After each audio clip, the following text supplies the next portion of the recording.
السلام علیکم ورحمۃ اللہ۔ ایک مرتبہ حضور صلی اللہ علیہ وسلم نے ام المومنین حضرت عائشہ رضی اللہ عنہا کو 11 عورتوں کا قصہ سنایا۔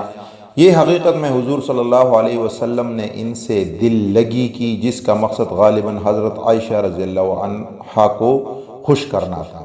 حضرت عائشہ رضی اللہ تعالیٰ عنہ کہتی ہے کہ ایک مرتبہ 11 عورتیں یہ معاہدہ کر کے بیٹھی کہ ہر ایک اپنے اپنے خاوند کا پورا حال سچا بیان کر دے، کچھ چھپائے نہیں۔ ان کے خاوند دوسری جگہوں پر اپنی ضروریات کے لیے گئے ہوئے تھے۔ دل بہلانے کے لیے باتیں شروع ہو گئی اور یہ معاہدہ قرار پایا کہ ہر عورت اپنے خاوند کا صحیح حال بیان کرے۔ پہلی عورت نے کہا کہ میرا خاوند ناکارہ دبلے اونٹ کے گوشت کی طرح ہے، گویا گوشت کا ایک ٹکڑا صرف وہ بھی اونٹ کا جو زیادہ مرغوب بھی نہیں ہوتا، اور گوشت بھی سخت دشوار گزار پہاڑ کی چوٹی پر رکھا ہو کہ نہ پہاڑ کا راستہ سہل ہو، جس کی وجہ سے وقت اٹھا کر اس کے اتارنے کی کوشش کی جائے اور اس کو اختیار کیا جائے۔ دوسری عورت نے کہا کہ میں اپنے خاوند کی بات کہوں تو کیا کہوں، اس کے متعلق کچھ کہہ نہیں سکتی۔ مجھے یہ ڈر ہے کہ اگر اس کی عیوب شروع کروں تو پھر خاتمہ کا ذکر نہیں، اگر کہوں تو ظاہری اور باطنی سب عیب اس کے بیان ہو جائیں گے، مطلب بہت خراب اور سراپے عیب ہے۔ تیسری نے کہا کہ میرا شوہر بہت زیادہ لمبے قد کا آدمی ہے، اگر چپ رہوں تو ادھر میں لٹکی رہوں، یعنی وہ مرد بے وقوف، بدخلق اور بدصورت تھا۔ چوتھی عورت نے کہا کہ میرا خاوند تہامہ کی رات کی طرح معتدل مزاج ہے، نہ گرم ہے نہ ٹھنڈا، نہ اس سے کسی قسم کا خوف ہے، نہ ملال،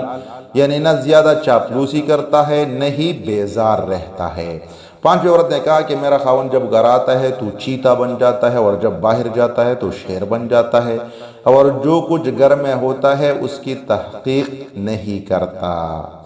چٹی بولی کہ میرا خاوند اگر کاتا ہے تو سب کچھ کا جاتا ہے، اور جب پیتا ہے تو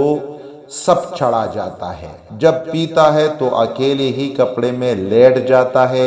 میری طرف ہاتھ نہیں بڑھاتا۔ اس میں مذمت اور تعریف دونوں موجود ہے۔ ساتویں کہنے لگی کہ میرا شوہر نہ مرد اور اتنا بے وقوف کے بات بھی نہیں کرتا، دنیا میں جو کوئی بھی بیماری کسی میں ہوگی وہ اس میں موجود ہے، اخلاق ایسے کہ میرا سر پھاڑ دے یا بدن زخمی کر دے یا دونوں ہی کر گزرے۔ آٹھویں عورت نے کہا کہ میرا خاوند چونے میں خرگوش کی طرح نرم ہے،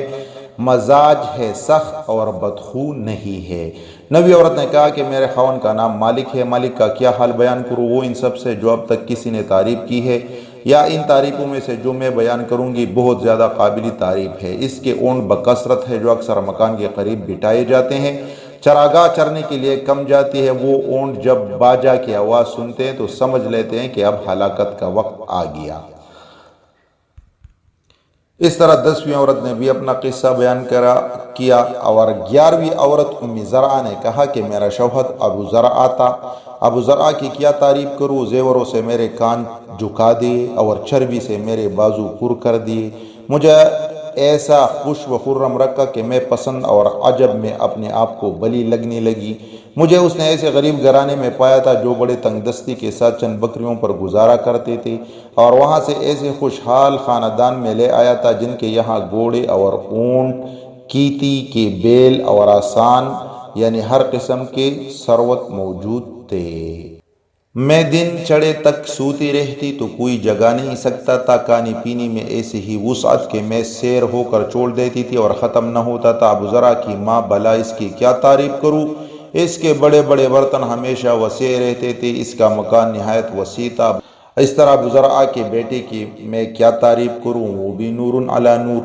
اور ابو زرعہ کی بیٹی بھلا اس کی کیا بات، ماں کی تابعدار، باپ کی فرمان بردار۔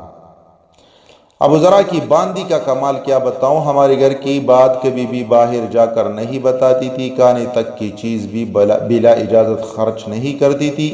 گھر میں کوڑا کباڑ نہیں ہونے دیتی تھی، مکان کو صاف و شفاف رکھتی تھی۔ ہمارے یہ حالات تھے، لطف سے دن گزر رہے تھے کہ ایک دن صبح کے وقت جب کہ دودھ کے برتن ابالے جا رہے تھے، ابو زرعہ گھر سے نکلا کہ راستے میں ایک عورت سے ملاقات ہوئی جس کے کمر کے نیچے چیتے جیسے 2 بچے اناروں سے کھیل رہے تھے، یعنی